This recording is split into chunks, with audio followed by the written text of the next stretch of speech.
A young whale born late in the season faces an urgent race against time.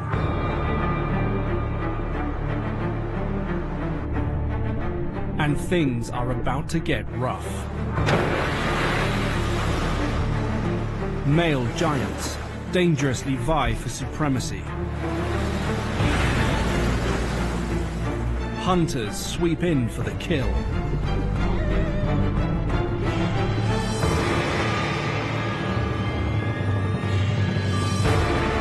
The lure of southern waters offers a feast for the taking.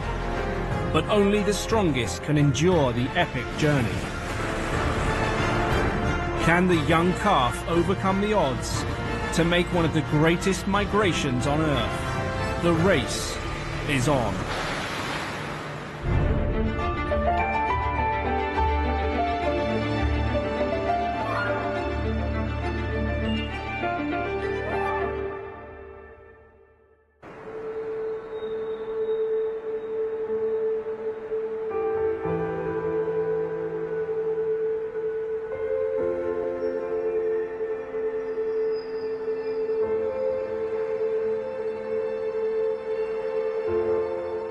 In crystal clear waters off the west coast of Colombia, a young humpback whale draws his first breath. His mother gently lifts her precious newborn to the surface. The cool air triggers a deep instinct. For the first time, he fills his lungs. Each breath, a conscious decision to come to the surface.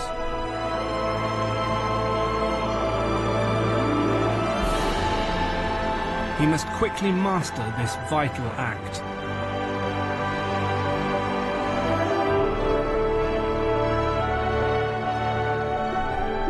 For now, his colossal mother guides him up for air. The first lesson in the life of every humpback whale.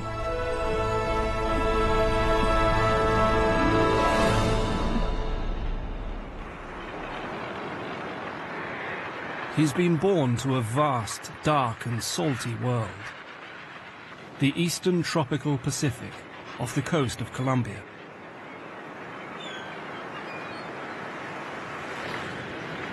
It's an intimidating place for the little male, but he won't have to go it alone. For the first year of his life, his mother will never stray from his side.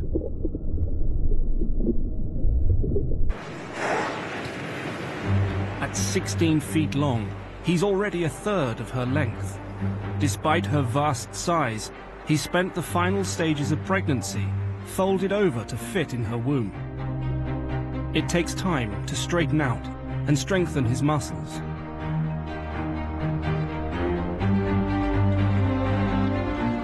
He must master his huge tail flukes and flippers. Not the easiest of tasks for a calf, born without the thick, buoyant layer of blubber that would keep him afloat.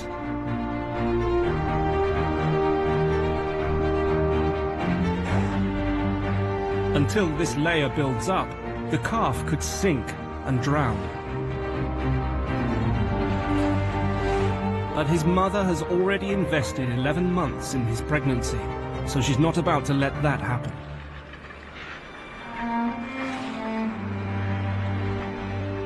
She's over 50 feet long and tips the scales at 90,000 pounds. Her mass alone rivals a small herd of elephants. He's got some serious catching up to do. It would take him 12 to 15 years to become one of the greatest giants on the planet.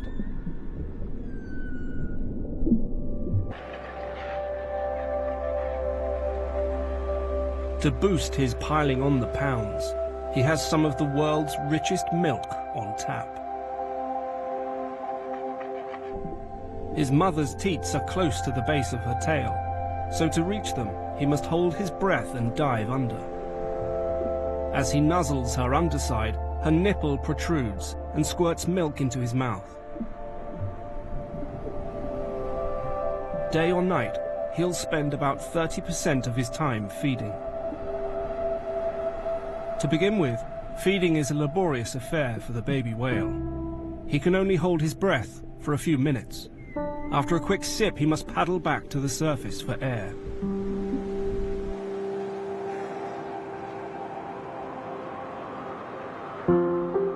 Recharged, he returns to the milk bar.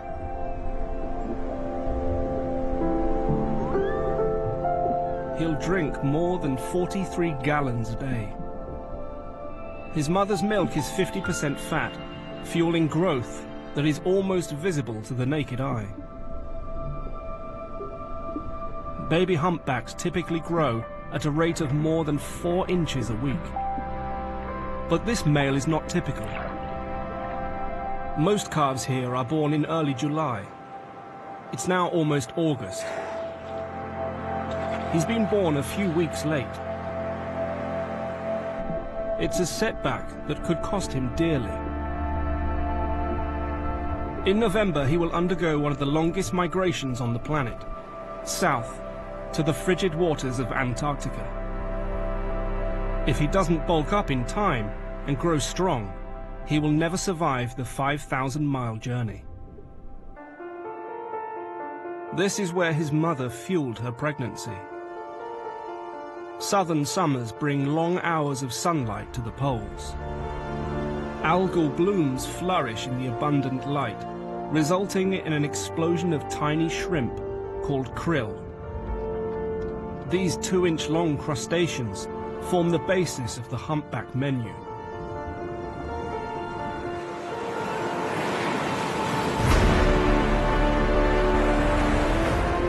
With gaping jaws, the whales engulf giant mouthfuls of the shrimp. One large mouthful takes in 5,000 gallons of seawater and everything swimming in it. The water escapes through the baleen plates in their upper jaws, giant sieves trapping the food within.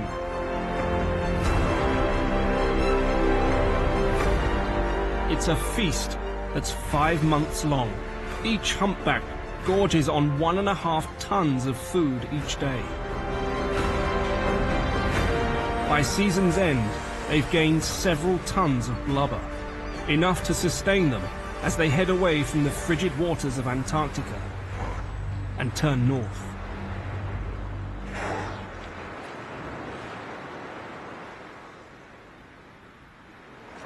Before winter arrives, they must return to the warm waters of Colombia, where they'll breed. It's a monster journey, taking 6 to 12 weeks, covering 5,300 miles. In June, around 1,000 whales descend on this patch of ocean off the coast of Colombia. The calf's mother was born in this same area. She returns here every 2 to 3 years to breed. Her newborn calf is small enough to be vulnerable to large sharks and killer whales, so she selected a very special nursery. 22 miles off Colombia's Pacific coast is the island of Gorgona. A sheltered bay on its east coast acts as a birthing ground for humpback whales. Gorgona towers over 1,000 feet above the Pacific, thrown up by volcanic activity some 90 million years ago during the age of the dinosaurs. The island is far older than whales themselves, which first appeared in the oceans around 50 million years ago. It's entirely possible that whales have been visiting Gorgona's waters ever since. Thanks to its proximity to the equator, its waters remain 23 to 27 degrees centigrade year-round, providing a warm welcome for the whales and ideal nursery conditions for their young. The depth of the water in Gorgona's sheltered bay is perfect for protecting young calves. At just 65 feet deep, It's harder for predators to sneak in and launch a surprise attack. Gorgona's waters attract other ocean migrants, olive ridley and green sea turtles. Like the humpbacks, they travel over thousands of miles of ocean every year. Genetic studies show that the green sea turtles come from birthing sites on the Galapagos Islands more than 800 miles away. There are even some that have made the 5,500-mile journey from Hawaii. Baby green turtles are drifters, disappearing into the open seas and riding the currents until they're about 10 years old. Then as teenagers, some arrive on the reef off Gorgona and stay here to feed. Most of the green sea turtles won't breed here. They'll fatten up for a decade or so before returning to where they were born. Young green turtles are carnivores, but as they mature, they switch to a vegetarian diet. This adult female is eating algae. She's one of the few green turtles that were born here. At 3 feet long, she's fully mature, and unlike most of the other greens, she's here to breed. She has recently mated. It takes about 15 days for the eggs to develop inside her. While she waits, she must eat as much as she can to ensure her developing clutch gets the nutrition it needs.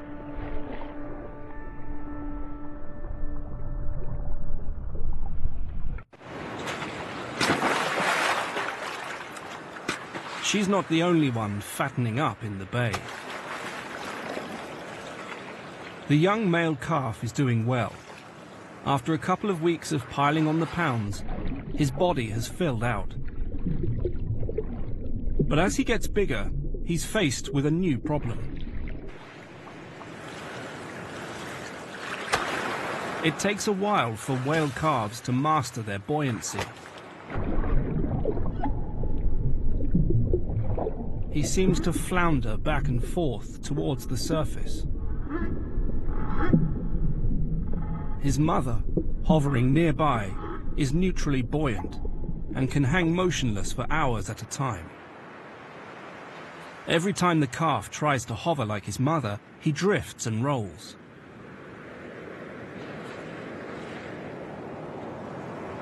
The only hope of getting a much-needed rest is to wedge himself under his mother's chin. Like all baby animals, he needs a lot of sleep. Thanks to his mother's hydrodynamic design, he can nap any time without losing her. As long as he stays close to her, he's gently pulled along in her slipstream. It's known as echelon swimming, and it means his mother does all the heavy lifting while he conserves his energy for growing. He now has only 3 months until they must take the mammoth journey to Antarctica. It's crucial the baby's big enough and has enough blubber to survive the trip. To ensure every calorie goes into his growth, his mother does everything she can to prevent him from expending any unnecessary energy. Normally, mothers and calves spend half their time resting, but unwanted visitors to the island make that a near impossible task.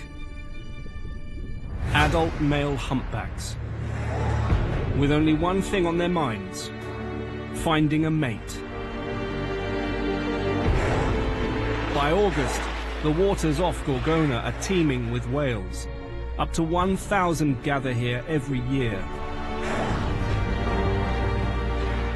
Male humpbacks aren't as big as the females, but at around 45 feet they're still huge, and they're determined to throw their weight around. With immensely powerful tails, they're able to hurl their 30-ton bodies into the air.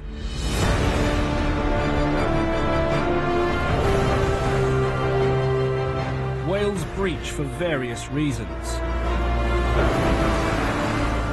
But on the breeding ground, male breaching reaches its peak as rivals try to outcompete each other and impress the females.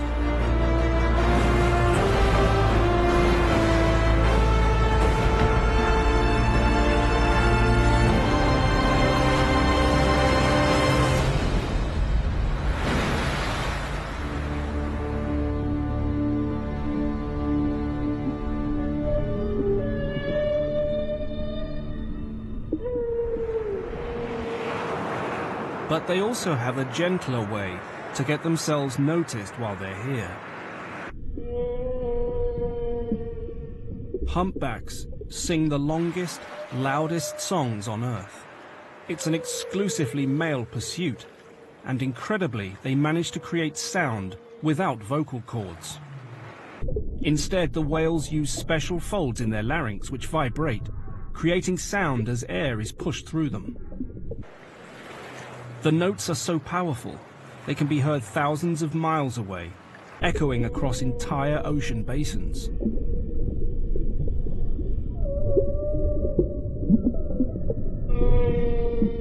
These epic songs last around 16 minutes and repeat on a loop for up to 23 hours at a time. Each new breeding season heralds a new song specific to a region, and every male in that population sings that same tune. Every year, it evolves and changes. Who composes it, and how they all learn it, is like so much of the whales' lives, a mystery.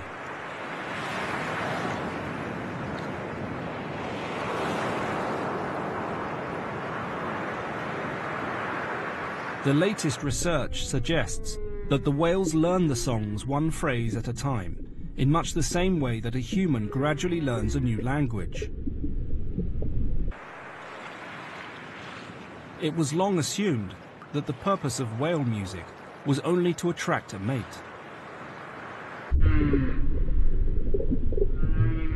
But scientists, using the same methods that have been used to analyze bird songs, have discovered that whales use different musical phrases for different purposes, not only for mating, but also to identify themselves.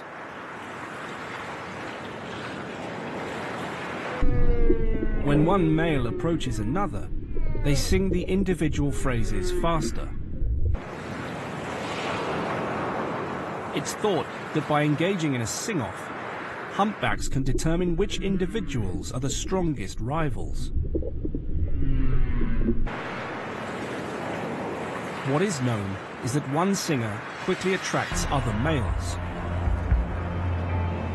The males form rowdy gangs that patrol the breeding grounds, looking for available mates. Females typically breed again only once their calf is at least a year old, but that doesn't stop the males from moving in on the mother with her newborn calf.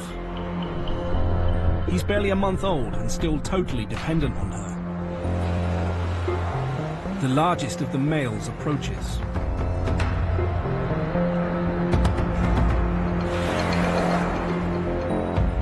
Like all male humpbacks, he's smaller than the female, but his behavior is nonetheless intimidating. It's extremely stressful for the mother and her calf. Mothers and calves harassed by males must expend a lot of energy. Energy the calf should be using to grow and build fat reserves. But worse, in trying to get close to what he sees as a potential mate, the adult male risks crushing the tiny calf. His mother tries to guide him safely out of harm's way, but her potential suitors don't get the message. The males become more boisterous, hurling themselves out of the water, demonstrating their incredible strength.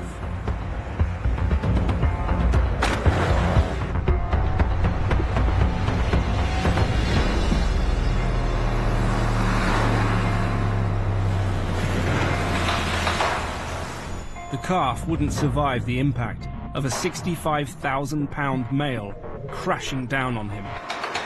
Desperate to keep her calf away from the raucous males, the mother is faced with a difficult choice. move her calf further offshore, away from the safety of the bay's shallow waters, or stay close to the coast and risk the males injuring her baby. Reluctantly, she moves further offshore. The frantic encounter has taken its toll, depleting the calf's limited resources. Stressed and exhausted, he desperately clings to his mother's side. The calf is now adrift in 900 feet of water. This is far from ideal. They may be away from testosterone-fueled males, but out here the potential for predation is far greater.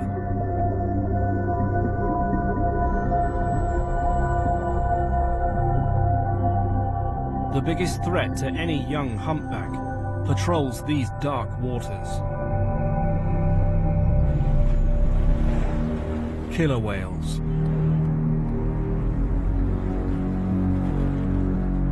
They're not actually whales at all, but giant dolphins, also known as orcas, devilfish. They live up to their name. They're the wolves of the sea, pack hunters that in some places work together to target the great whales. They've even been known to bring down blue whales, the biggest creatures on Earth. But baby humpbacks are a much easier target. Their ruthlessly efficient technique is to separate a mother from her defenseless calf. The mother does her best to drive them off, aggressively slamming the water's surface and lashing out at her attackers. If the killer whales can separate them, they'll leap onto her calf, pushing it underwater to drown it. The orcas are fast and agile, but moreover have numbers on their side.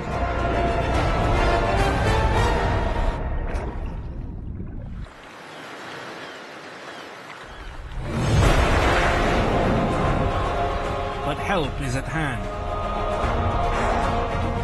The male whales. They close rank. Humpback whales are known to demonstrate a remarkable ability to help others. They have immense strength and some very effective weapons. Their tails contain some of the most powerful muscles on Earth.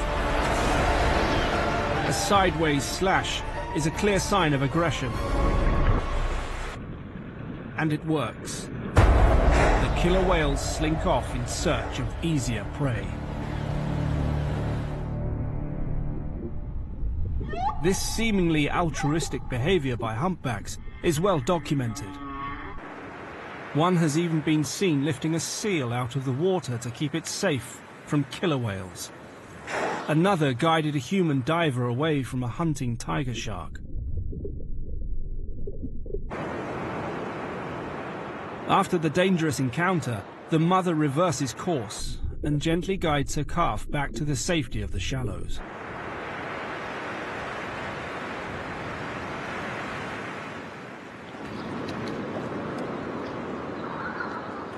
Here they're among the company of other creatures that flock to Gorgona's waters.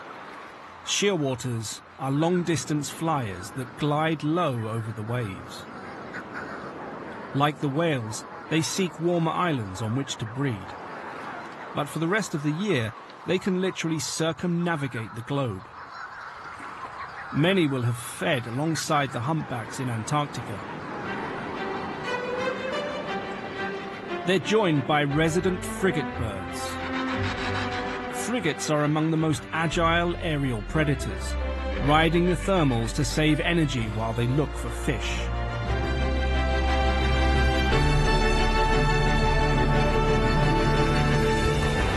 Jumping tuna are a dead giveaway.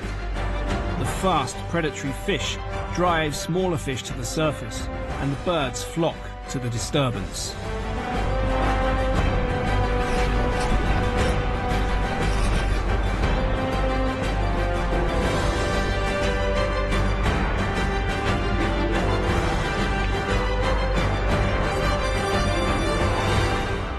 Once they've filled their bellies, the frigates return to their nests. The noisy colony is dominated by males, showing off with their extraordinary displays. They inflate their throat sacs to try to attract a mate.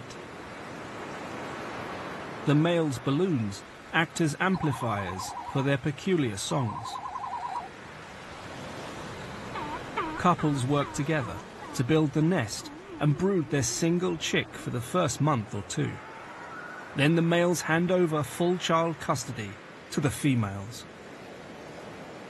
The mothers lavish all their attention on the chick for 9 months, the longest period of parental care for any bird. By September, many are almost fully grown and ready to leave the nest. But before they take that final step, they must get used to 8-foot wings that will soon carry them out over the ocean. They won't develop the dark, glossy feathers of their parents until they're mature enough to breed, which won't be for another decade. The frigate chicks thrive, thanks to the rich waters off Gorgona. The male humpback calf, now 2 months old, isn't faring so well. He's become lethargic, allowing barnacles and whale lice to colonize his head. It could mean that his health is compromised.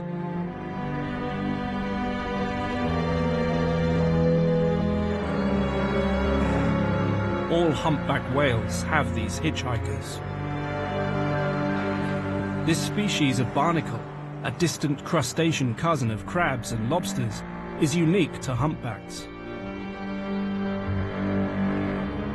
Like the whales, they start out life as travelers, tiny free-swimming larvae that drift with the plankton.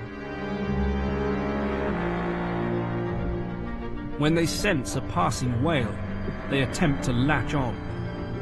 The more active and fast-swimming the whale, the harder it is for the larval barnacles to attach. But the slowness of the calf has meant he's an easy target. They've had time to secrete a powerful cement and start to build a more permanent home. In turn, the barnacles have allowed lice to take hold, clustering around any scratches and scrapes where they can feed on his skin. Animals that are sick or injured with suppressed immune systems tend to have more lice than healthy whales. And large infestations can damage a whale's sensitive skin. It's a worrying sign that the little whale's health has declined so dramatically since his birth 2 months ago. He will have a tough time shaking his unwanted passengers. It's thought healthy whales are able to keep their levels of lice and barnacles low through breaching. There are many reasons whales breach, including this pest control. The vast weight of a whale slapping the surface is thought to knock off some of the hitchhikers, but the encrusted calf hasn't yet learned to breach. He's seriously behind in his development, and the clock's ticking. The stress of the past couple of weeks may have been too much for him. He has just 2 more months before he'll have to leave these warm waters and accompany his mother on the 5,000-mile journey south to the Antarctic.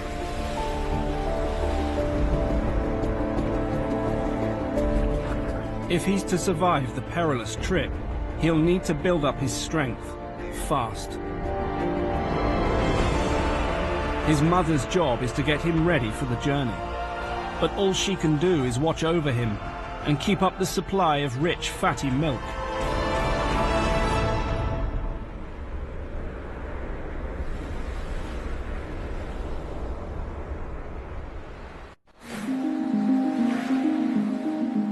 For the female green sea turtle, fulfilling her maternal duties is much simpler. Under the cover of a moonlit September night, she comes ashore to lay her eggs. Her flippers, usually paddles in the water, become useful shovels as she excavates a sand pit between 1 and 2 feet deep. Her tail acts as a long ovipositor to drop the ping-pong ball-sized eggs into the nest, on average about 150. The eggs are rubbery to cushion their fall. With the clutch deposited, she'll carefully cover them up before returning to the sea. Her maternal duties are done. It will take 6 to 10 weeks for the eggs to develop and hatch, and they will do so alone. Further offshore, a solitary female humpback searches for a mate. Typically, humpbacks have an interval of 2 or 3 years between offspring. Some females take a gap year between calves and choose to stay in cooler Antarctic waters and feed year-round. But when they're ready to breed again, they return, and the males know it.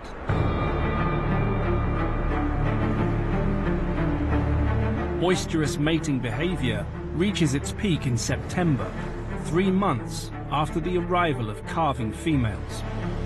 Timing is everything. It's crucial the females get pregnant now, so their calves are born at the start of the season next year and have the maximum time to grow before heading back to Antarctica.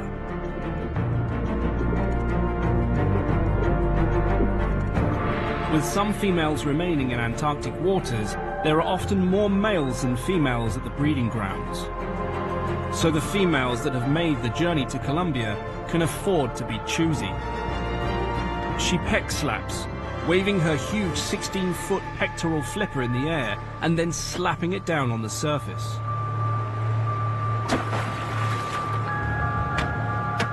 The thunderous clap can be heard underwater throughout the breeding grounds.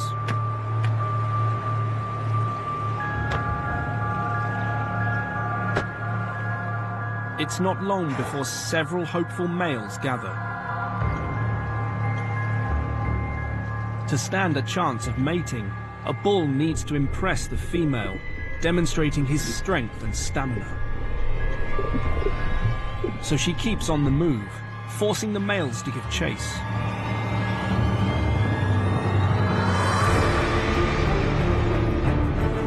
This is the heat run. Anything from 2 to 20 males might join in, all trying to outdo each other. Aggression is rife.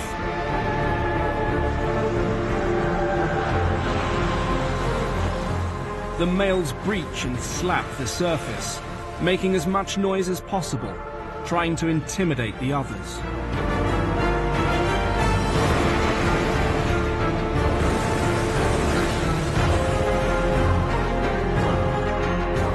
As their excitement cranks up, they start to lash at each other with their tails.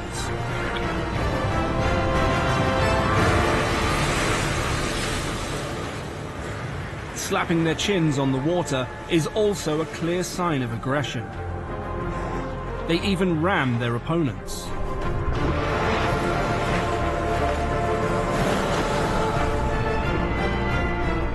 As the competition heats up, the whale's speeds increase, eventually exceeding 12 miles per hour.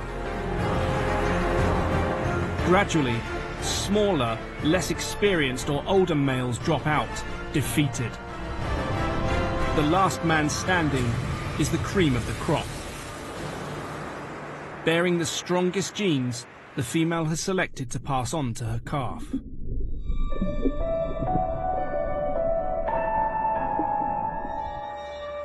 What happens next is one of the humpback whale's many great mysteries. Mating has rarely been observed.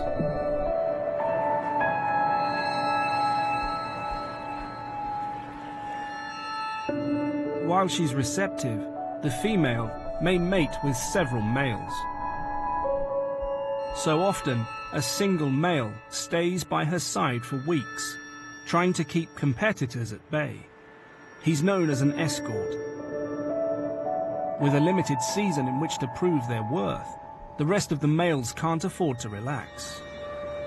The offshore waters remain boisterous, with potential breeders.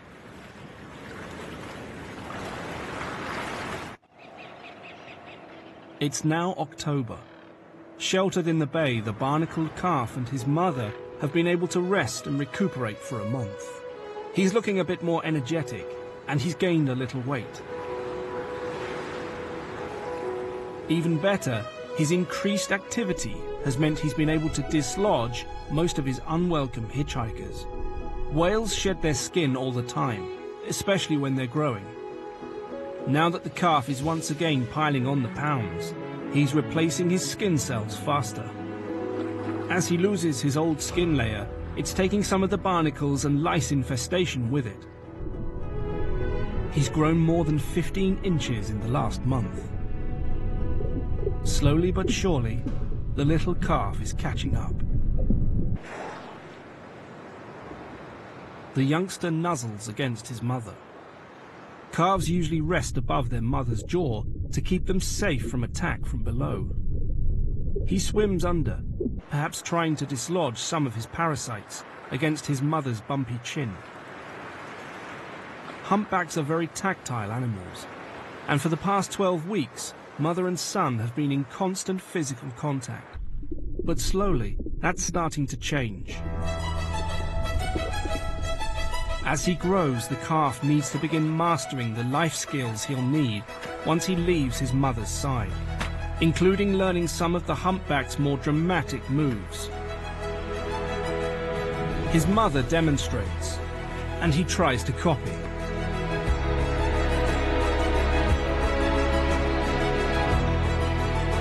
He starts with some of the simpler communication moves: peck slapping and tail lobbing.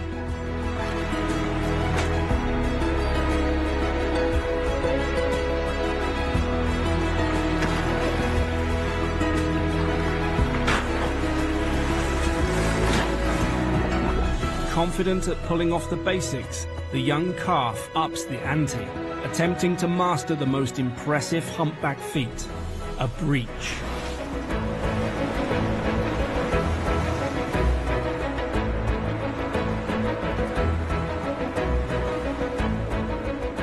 Slowly but surely, he manages to lift his head clear of the water.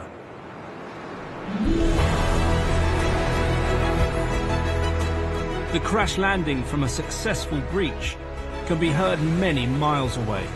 If the calf can succeed, he'll be a step closer to maturity.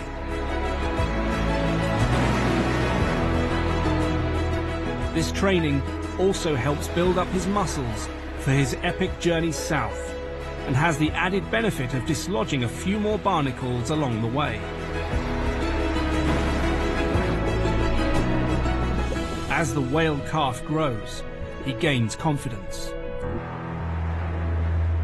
He's now 3 months old and ready to start properly exploring his surroundings.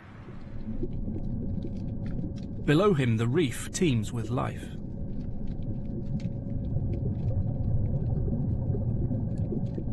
The shallow waters receive plenty of the sun's energy for corals to grow. The whales themselves might significantly contribute to the health of the reef. When they defecate, their waste feeds algal blooms, which the corals filter from the water as food. These microscopic algae, in their billions, produce much of the oxygen in the atmosphere. As the algal blooms photosynthesize, they also remove carbon dioxide from the air. So indirectly, the young whale is helping to combat one of the world's biggest challenges: climate change. By fueling these algal blooms, whales might be responsible for the removal of 440,000 tons of carbon each year. The whale-fed algae then feeds plankton and small fish, which in turn feed bigger ones. It's a giant feast, partly fueled by the whales.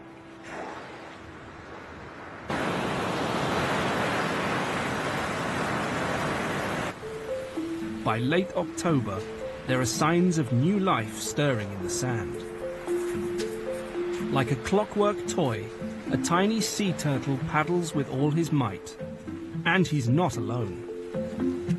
More than 100 emerge en masse, swarming down the beach. Most of the turtles born here are from the nests of olive ridleys, a species that commonly breeds on Gorgona. But among them is something very rare for the island: a nest of green sea turtles.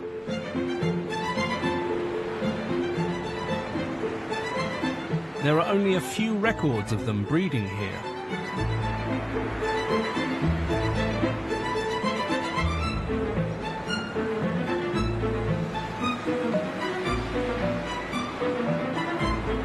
While turtles and whales share their destiny in the ocean, their strategies for success are polar opposites. Whales produce a single infant at a time and invest all their energy in helping it develop until it can survive on its own.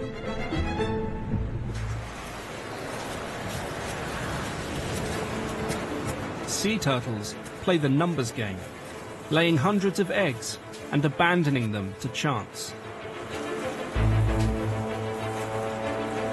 The odds are slim. There are dangers at every turn. It's a desperate race to the water before birds and other beach hunters cut short their lives. The frigates are back. The hungry birds glide over the beaches, looking for vulnerable hatchlings. And the dangers aren't limited to the sky. On the beach, a small but voracious predator lurks in its burrow.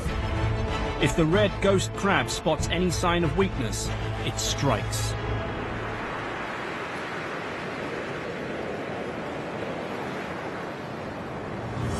It sees a straggler, but struggles to penetrate the hatchling's leathery skin. But it's not the only predator eyeing up the turtle.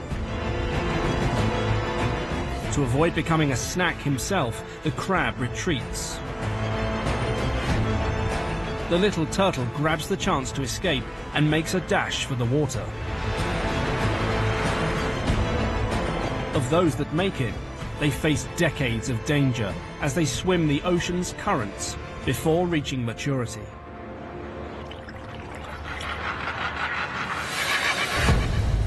Only 1 in every 1,000 will make it.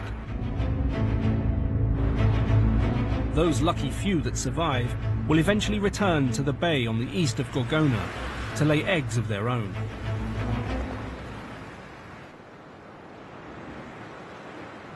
By the end of October, the adult whales are getting thin.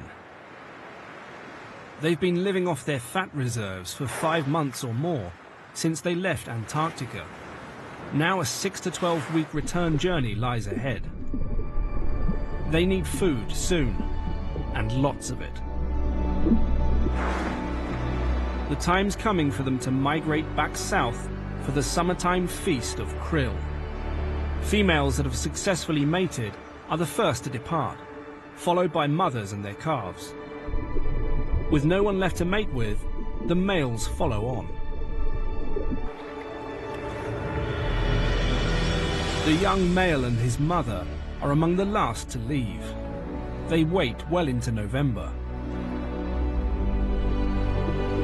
It's taken him longer to bulk up in preparation for the frigid waters of Antarctica. Finally, he's ready. He's now nearly 26 feet long, well insulated with blubber, and his swimming is strong. He'll be weaned over the next few months, once he's adept at feeding on plankton and small fish. By his first birthday, he'll likely be on his own. But he still has a lot to learn. He stays close to his mother, copying her every move as their epic journey gets underway.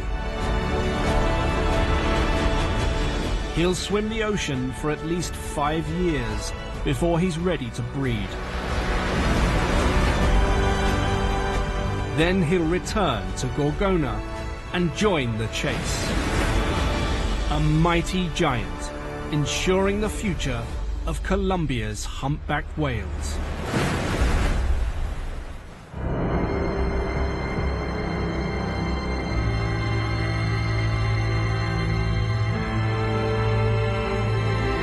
You almost smell the fresh air at 9 tonight. Ben Fogle meets a family who've chosen the Canadian wilderness for their off-grid home in New Lives in the Wild. Next, perfect poochies, they most definitely are not, but these spoiled furballs are about to get a wake-up call in the start of the new series, Dogs Behaving Very Badly.